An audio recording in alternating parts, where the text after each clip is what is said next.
하나님의 말씀은 잠언 3장 5절로 10절 말씀입니다. 너는 마음을 다하여 여호와를 신뢰하고 내 명철을 의지하지 말라. 너는 범사에 그를 인정하라. 그리하면 내 길을 지도하시리라. 스스로 지혜롭게 여기지 말지어다. 여호와를 경외하며 악을 떠날지어다. 이것이 내 몸의 양약이 되어 내 골수로 윤택하게 하리라. 내 재물과 내 소산물의 처음 익은 열매로 여호와를 공경하라. 그리하면 내 창고가 가득히 차고 내 포도즙 들에 새 포도즙이 넘치리라. 아멘. 오늘도 코로나로 인해서 본교회에서 예배를 드리지 못하고 비대면 예배로 하나님 앞에 영광을 올리게 되었습니다. 내 영혼의 보약이라고 하는 말씀으로 이 시간 말씀을 선포할 때에 하나님의 크신 은혜가 우리 온누리 가족 여러분의 심령 속에 차고 넘칠 수 있기를 바랍니다. 건강에 대한 관심이나 배려는 생활 수준이 높을수록 많은 것 같습니다.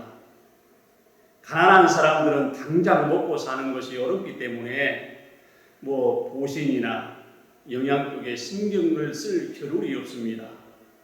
그러나 잘 살거나 생활에 여유가 있는 사람일수록 자기 건강이나 몸 보신에 대해서 지나칠 정도로 신경을 쓰고 관심을 쏟고 있습니다.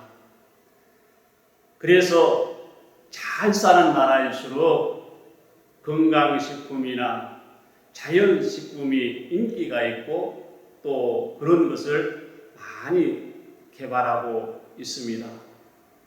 그러나 중요한 것은 그런 보약이나 보신의 방법으로 건강이 유지된다든지 또 건강이 보존된다라고 하는 착각을 우리는 버려야 합니다. 더 쉽게 말씀을 드린다면 보약을 많이 먹으면 무조건 건강합니까? 그것은 아니지 않습니까? 몸에 좋다는 것만 많이 섭취하면 우리의 몸이 가벼워집니까? 그것도 아니지 않습니까? 사람에게는 두 가지 건강이 있습니다. 하나는 육신의 건강이 있고 또 다른 하나는 영혼의 건강이 있습니다. 육신과 영혼은 일체이기 때문에 둘 다 건강해야 합니다. 육신이 건강한데 영혼이 병들었다면 그것은 반쪽 건강입니다. 영혼은 건강한데 육신이 병들었다면 그것도 조각난 건강입니다. 그런데 문제는 영혼과 육신이 함께 건강하기가 어렵다는 데 있습니다. 그렇다면 우리는 여기서 건강의 우선순위를 정할 필요가 있습니다. 다시 말하면 영혼의 건강이 우선이냐 아니면 육신의 건강이 우선이냐라고 하는 것을 생각을 해 보자라고 하는 말씀입니다. 말씀을 드린 대로 가장 이상적인 건강은 영혼도 건강하고 육신도 건강하고 몸과 마음도 함께 건강한 것, 이게 가장 바람직하고 이상적인 것이지만 현실적으로 그것이 불가능하다면 어느 쪽에 우선순위를 둘 것인가? 영혼의 존재를 부인하거나 소홀히 취급하는 사람들은 육신의 건강이 더 소중하다고 그렇게 말할 것입니다. 그러나 영혼의 가치와 영혼의 의미를 아는 사람일수록 영혼의 건강이 우선이다 그렇게 말할 겁니다. 기독교인이라면 예수를 믿는 사람이라면 후자의 우선순위를 두어야 합니다. 그 이유는 간단합니다. 육신의 삶은 잠깐입니다. 아무리 건강하고 아무리 보약을 많이 먹고 아무리 좋은 보신을 많이 한들 그 몸을 가지고 100년을 삽니까? 아니면 200년을 삽니까? 아니 보약을 많이 먹으니까 안 죽습니까? 아닙니다. 다 죽습니다. 육체의 평균의 소화는 성경에서 말하기를 70에서 80년에 불과하다고 말을 합니다. 그렇기 때문에 육신의 건강을 빌미 삼아서 영혼의 문제를 소홀히 취급하지 마시기를 바랍니다. 건강을 핑계로 주의를 범하지 마시기를 바랍니다. 건강이라고 하는 이유 때문에 하나님의 일을 소홀히 하지 마시기를 바랍니다. 오늘 우리는 우선순위를 정해야 합니다. 영혼은 영원한 존재입니다. 영혼은 불멸입니다. 영원히 살아야 됩니다. 영원히 건강해야 합니다. 영혼의 건강이 참으로 중요합니다. 영혼은 불멸인데 두 가지 면에서 불멸입니다. 하나는 행복한 불멸이 있습니다. 죄사함받고 구원받고 영원한 생명을 얻어서 천국에 들어가서 영원히 사는 불멸이 있습니다. 이것은 행복한 불멸입니다. 그러나 불행한 불멸이 있습니다. 예수 믿지 않고 구원받지 못한 영혼은 영원히 지옥에서 죽지 않고 고통을 겪게 된단 말입니다. 우리는 예수 믿고 구원받고 지옥까지 않는 것만으로도 감사해야 합니다. 잠언은 솔로몬이 쓴 책이지요. 그는 이스라엘 나라의 세 번째 왕으로서 보왕이었던 다윗보다도 더 찬란한 왕조를 건설을 했던 사람입니다. 국방수의대를 강화해서 나라의 병력을 튼튼하게 지켰습니다. 왕궁과 성전을 건축해 가지고서 유형을 자랑하기도 했습니다. 그뿐입니까? 그 당시 중동 지방에서 가장 많은 금을 보유한, 요즘으로 말하면 GDP가 가장 높은 나라였습니다. 뛰어난 지혜로 명성을 날렸습니다. 그뿐입니까? 왕궁에는 미인들이 진을 치고 있었습니다. 이름난 맹인들이 솔로몬의 건강을 매일같이 체크해 주었습니다. 그런데 그가 말하기를 보약은 딴 데 있더라, 양약은 딴 데 있더라. 오늘 보면 8절 말씀을 보니까 이것이 내 몸에 양약이 되어 내 골수로 윤택하게 하리라 했습니다. 이 말씀은 몸이 연약한 사람들에게는 눈이 번쩍 트이는 말씀입니다. 양약이 있는데 골수까지도 윤택하게 해준답니다. 여러분, 그 보약을 안 잡수시랍니까? 골수까지 윤택해 준 그 보약 말입니다. 우리는 오늘 이 본문을 살펴보면서 그 비결을 찾아보고자 합니다. 첫째는 창조주 하나님을 인정해야 합니다. 그래서 오늘 본문 5절 말씀을 보니까 너는 마음을 다하여 여호와를 신뢰하고 내 명철을 의지하지 말라. 또 6절을 보니까 너는 범사에 그를 인정하라. 그리하면 내 길을 지도하시리라 했습니다. 왜 하나님을 인정해야 합니까?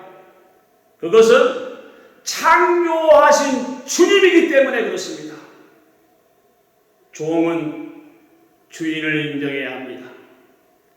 자식은 부모를 인정하고 부모는 자식을 인정해야 합니다. 남편은 아내를, 아내는 남편을 인정해야 합니다. 그리고 백성은 나라와 지도자를 인정해야 합니다. 피조물은 창조주를 인정해야 합니다.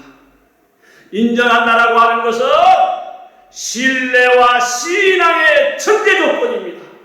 그리고 믿는다라고 하는 것은 인정한다라고 하는 것과 같은 거예요. 내가 하나님을 믿는다라고 하는 것은 내가 하나님을 인정한다라고 하는 말씀입니다. 그리고 인정한다라고 하는 것은 순종하고 따른다라고 하는 것을 의미합니다. 가끔 우리 주변에 보면 그런 분들이 없지 않아 있지요. 나는 하나님을 믿기는 믿는데 그러나 천지 창조는 믿을 수가 없다고. 나는 하나님을 믿기는 믿는데 내세는 믿을 수가 없다고. 나는 하나님을 믿기는 믿는데 하나님이 구원한다라고 하는 것, 그것은 내가 믿을 수가 없다고 이렇게 말하는 사람들이 있습니다. 그러나 이것은 하나님을 믿는 것도 아니고 하나님을 인정하는 것도 아닙니다. 우리는 하나님을 적극적으로 인정해야 합니다. 적극적으로 믿어야 합니다. 적극적으로 신뢰해야 합니다. 그래야 신앙이 성립이 되고 그래야 영적 건강이 주어지게 되는 것입니다. 또 하나는 악에서 떠나야 합니다. 오늘 7절 말씀을 보니까 스스로 지혜롭게 여기지 말지어다 여호와를 경외하며 악을 떠날지어다 그랬습니다. 사람이 독한 마음을 품고 앙심을 품고 원한을 품으면 모든 신체의 기관들이 긴장을 하게 된답니다. 그래서 피의 순환 속도가 빨라지게 되고 유백이 긴장을 하게 되고 내 신경과 또 회전 속도가 빨라지게 되고 또 피가 빨리 흘러서 역류하게 되고 또 심장의 맥박이 빨라지고 심장이 두근거리고 그것은 마치 어느 것과 같으냐 하면은 우리가 홧김에 자동차에 올라타가지고 시동을 걸고 그냥 엑셀레이터를 팍 밟는 것과 똑같은 거예요. 그러면 자동차 바퀴가 땅에 끌리면서 찌익 소리를 내면서 타이어가 새까맣게 긁히고요. 그리고 자동차를 몰아서 160, 170km로 달리는 것과 똑같다라고 하는 거예요. 그러면은 어떻게 되지요? 기계가 마모되고 타이어가 마모가 되지요. 그러다가 우리는 잘못하면 죽을 수도 있지요. 이런 것과 똑같습니다. 신체 부분에 무리가 가해지면서 건강에 해가 된다라고 하는 말입니다. 그래서 사람의 마음속으로 악을 꾀하고 악을 생각하게 되면은 그 얼굴에 어두운 그림자가 들어오게 됩니다. 이것은 누구도 숨길 수가 없어요. 우리가 화장으로 내 얼굴의 주름살은 가리울 수가 있어요. 이처럼 짙은 화장으로 우리의 얼굴의 주름을 가리는지 모르지만 어떻게 짙은 화장으로 영혼의 주름과 마음의 주름을 감출 수가 있겠습니까? 그래서 범죄자의 얼굴과 선한 일을 행하고 앉아있는 사람의 얼굴은 눈빛만 보아도 알 수가 있대요. 그 사람의 얼굴만 보면 짐작을 할 수가 있답니다. 악한 방법으로 성공하고 출세할 수는 있습니다만 그러나 그 명이 길지를 않다라고 하는 거예요. 선한 방법으로 돈을 벌고 성공하는 길은 느리고 오래오래 걸릴 수 있습니다. 그러나 그 결과는 길고 탄탄합니다. 여러분은 어떤 길을 원하십니까? 우리의 고질병이 뭐죠? 쉽게 그리고 빨리 절속과 과속과 편의주의 가치관, 이것은 무엇과 같으냐 하면은 100층 건물을 짓는데 100층 빌딩을 짓는데 누가 먼저 짓느냐, 내기를 하는 것과 똑같습니다. 100층 빌딩은 누가 먼저 짓느냐가 아닙니다. 돈이 더 들고 시간이 걸리더라도 누가 더 튼튼하게 건물을 짓느냐, 누가 더 쓸모있게 건물을 짓느냐, 누가 더 탄탄하게 집을 짓느냐로 내기를 해야 되는 거예요. 인생의 성공의 비결도 마찬가지입니다. 악을 떠나는 원리에서 성공의 비결을 찾아야 합니다. 건강의 비결도 거기에 있습니다. 바른 사회의 비결도 거기에 있습니다. 바른 나라가 되는 것도 바로 거기에 있습니다. 악을 멀리 떠나야 됩니다. 마지막 결론입니다. 오늘 8절 말씀을 보니까 이것은 내 몸의 양약이 되어 내 골수로 윤택하게 하리라 그랬습니다. 여기서 말하는 양약이라고 하는 것은 보약이라고 하는 말입니다. 여러분, 제일 좋은 약, 이 약을 안 잡수시렵니까? 그 약을 먹으면 우리의 몸이 건강해집니다. 우리의 골수까지도 윤택하게 된답니다. 다시 말하면 전인적인 건강을 얻게 된다라고 하는 말씀입니다. 제 아무리 보과의 보약이라 한다 하더라도 그 약효가 육체도 건강하게, 정신도 건강하게, 영혼도 건강하게 해주는 약은 이 세상에 없습니다. 신경통 약을 먹었더니만 우리의 위장이 상하고, 심장병 약을 먹었더니만 우리의 심장이 약해지고, 폐가 건강하라고 약을 먹었더니만 위장과 심장이 약해지게 되고, 그러나 여러분, 하나님을 섬기고 하나님을 사랑하는 신앙의 약혼은 몸도 건강하게, 사업도 건강하게, 가정도 건강하게, 교회도 건강하게, 영혼도 건강하게, 민족과 국가도 건강하게 얼마나 여러분 좋은 약입니까? 그뿐입니까?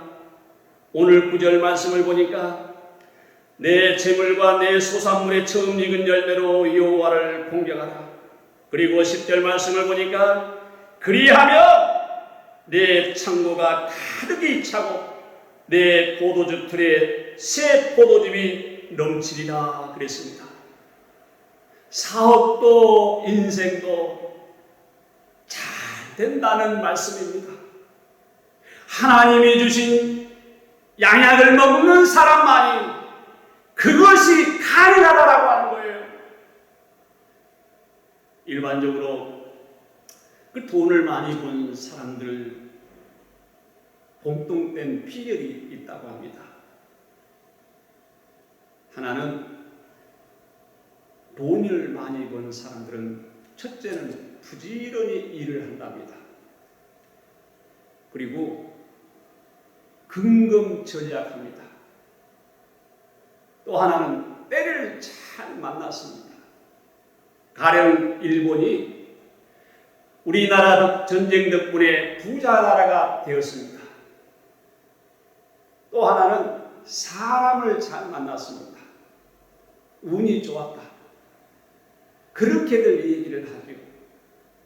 그러나 예수를 믿는 사람이라면 하나님이 도우셨다라고 하는 이 말씀을 빼버리면 안 되는 거예요. 하나님이 도우셨다. 사람이 모든 것을 교회 간다 할지라도 그 걸음을 인도하시는 이는 여호와시니라. 여러분, 아무리 노력하고 아무리 애를 쓰고 아무리 때를 잘 만나고 아무리 좋은 사람을 만나도 하나님께서 너는 안 돼, 너는 안 돼, 너는, 그리고 그 스위치를 딴 곳으로 돌리면은 그것으로 끝이 나는 것을 아십니까? 모르십니까? 건강도 그렇습니다.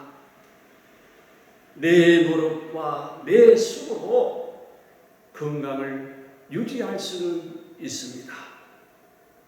그러나 하나님께서 내 생명을 부르시면은 건강이 무슨 소용이 있으며 보약이 무슨 소용이 있으며 보신이 무슨 소용이 있습니까? 그래서 경건한 그리스도인들은 하나님을 양약으로 삼으셔야 합니다. 하나님이 보약입니다. 하나님이 보약이에요. 어느 여론조사 기관에서 조사를 했습니다. 1년 동안에 한 15,000불에서 그 3만 불을 버는 그런 사람들을 이렇게 뽑아가지고 물었답니다. 얼마나 돈이 더 있으면 좋겠습니까? 3만 불 만족하세요? 아닙니다, 아닙니다. 만족할 수 없습니다. 그러면 얼마나 더 있으면 좋겠습니까? 한 6만 불 벌어야지. 아하, 그렇군요. 6만 불을 벌면 행복할 것 같아요? 그럼요, 그럼요. 그래서 6만 불을 버는 사람들을 골라서 물었답니다. 행복하세요? 만족하세요? 아닙니다. 만족하지 못합니다. 얼마나 더 있으면 행복할 것 같아요? 한 12만 불은 벌어야지요. 그래서 1년 동안 12만 불을 버는 사람들을 골라서 물었습니다. 만족하세요? 행복하세요? 아닙니다. 그럼 얼마나 더 있으면 행복할 것 같아요? 1년에 30만 불은 벌어야죠. 그래서 1년에 30만 불을 버는 사람을 골라서 또 물었습니다. 만족하세요? 만족이 어디 있습니까? 행복하세요? 아닙니다. 그러면 얼마나 더 있으면 행복할 것 같아요? 한 60만 불은 벌어야죠. 60만 불은. 여러분, 동서고금을 막론하고 사람들은 이처럼 다 똑같습니다. 하나님이 없는 세계에는 여러분 차족도 없어요. 하나님이 없는 세계에는 여러분 만족도 없어요. 세상을 보며 사람을 볼 때 만족함이 없었네. 나의 하나님 그분을 뵐 때 나는 만족하였네. 나는 만족하였네.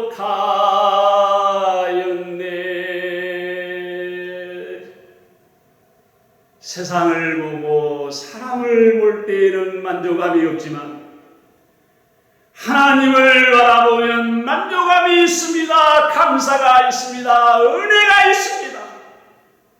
그 하나님을 의지하는 사람, 하나님을 보약으로 믿고 사는 사람들의 세계는 여러분 감사가 있고 만족이 있고 차조감이 있지 않습니까? 여러분 많이 가졌든지 적게 가졌든지 차조하고 만족하고 감사하는 것이 행복입니까? 아니면 많이 가졌어도 늘 헐떡헐떡거리면서 모자라서 사는 사람이 행복한 사람입니까? 누가 행복한 사람입니까? 소득이 배로 늘어나면 행복도 배로 늘어날까요?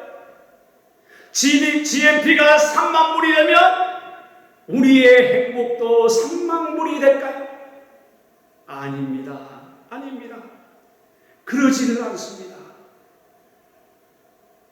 작은 집에서 사는 가난한 형제들은 오손도손 밤을 지새면서 옛날 얘기를 하면서 사랑을 꽃피우고 삶을 살지만 돈 많은 자식, 돈 많은 새끼들은 그러지를 않습니다. 싸워요. 왜?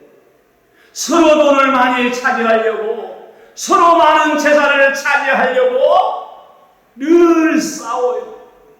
그래서 행복이 없단 말입니다. 유물론자 오스카 와일드는 말을 합니다. 보통 분은 훔칠 수는 있다. 그러나 진정한 분은 훔칠 수가 없다고 말합니다. 이게 무슨 뜻입니까? 진정한 분은 위에서 내려와야 한다라고 하는 거예요. 하나님이 여러분 보양입니다. 하나님이 우리에게 양약을 주시는 거예요. 행복도 건강도 성공도 부도 하나님이 주시는 선물임을 우리는 믿고 살아야 됩니다. 그리고 그것이 내게 양양이 되도록 우리는 신앙생활을 해야 됩니다. 여러분, 하나님이 주시는 양양을 먹고 건강하고 행복하고 만족하게 삶을 살아가는 우리 온누리 가족 여러분들이 되시기를 우리 주님의 이름으로 축원합니다. 기도하시겠습니다. 주님 밖에 사는 사람에게 만족함이 없습니다. 예수 밖에 살면은 감사도 없습니다. 예수 밖에 사는 동안 자존감도 없습니다. 그러나 주님 안에 사는 사람들에게는 만족함이 있고 감사가 있고 자존감이 있습니다. 까닭은 하나님이 우리에게 양약을 주시기 때문입니다.